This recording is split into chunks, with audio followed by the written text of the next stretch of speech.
Hello दोस्तों, आप लोगों को जो फाइनली खेसारी लाल यादव जी का कोको कोला 2 का पोस्टर आ चुका है पेप्सी। जी हाँ दोस्तों, इसका टाइटल है पेप्सी, जो कि काफी शानदार है और पोस्टर ये रिलीज कर दिया गया।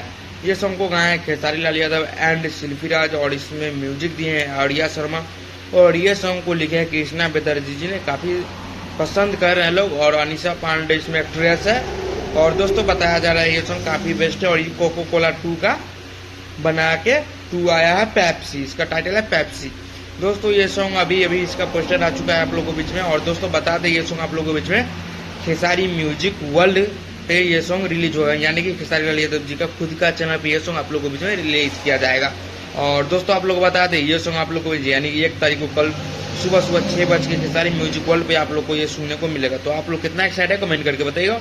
और इससे पहले आप लोग बबलू क्रिएटर के होते जल्दी सब्सक्राइब कर दिएगा। चलिए दोस्तों मिलते हैं नेक्स्ट वीडियो, तब तक के लिए जय हिंद।